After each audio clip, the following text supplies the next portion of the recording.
एक बहुत गरीब किसान था। वह अपनी बेटी के साथ एक छोटी सी झोपड़ी में रहता था। उसके पास खेती करने के लिए इतनी कम ज़मीन थी कि फसल को बेचकर उसे बिल्कुल थोड़े से रुपए मिलते थे। उन रुपये से वे ठीक से खाना भी नहीं खा पाते थे। वह राजा के पास अपनी समस्या लेकर आया। राजा दयालु थे। उन्होंने किसान को अपनी ज़मीन में से कुछ ज़मीन दे दी खेती करने के लिए।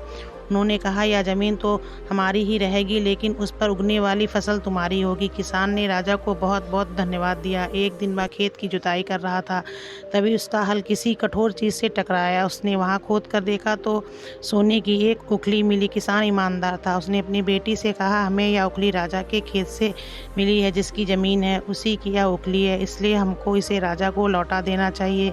किसान की बेटी ने बोली, नहीं पिताजी, आप ऐसा मत कीजिए, आपको सिर्फ ओखली मिली है। यदि राजा ने आपसे इसकी सोने की मूसल भी मांगी तो आप क्या करेंगे? आप इस ओखली को अपने पास ही रखिए। लेकिन किसान को यह बात ठीक नहीं लगी। वह बोला, जो चीज़ हमें मिली ही नहीं, वह मांगने का राजा का कोई अधिकार नहीं है।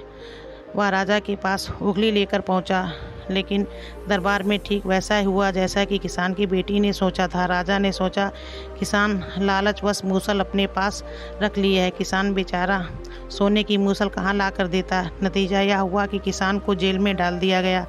जेल में उसे ढंग से खाना मिलता था, ना पानी।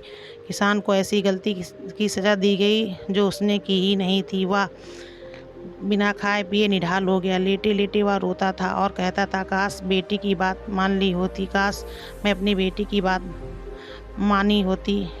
एक दिन राजा ने उसे ऐसा कहते सुन लिया। उन्होंने किसान से पूछा, वह ऐसा क्यों कह रहा है? तब किसान ने राजा को पूरी बात बताई। राजा को अपनी गलती का एहसास हुआ।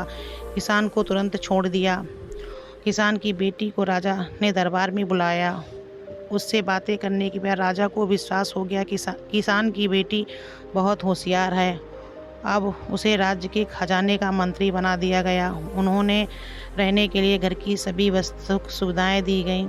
किसान और उसकी बेटी सदा सुख से रहें। किसान को थोड़ा कष्ट जरूर झेलना पड़ा, लेकिन अंत में जीत सच्चाई की। वीडियो अच्छी लगी तो प्लीज़ लाइक और सब्सक्राइब करें।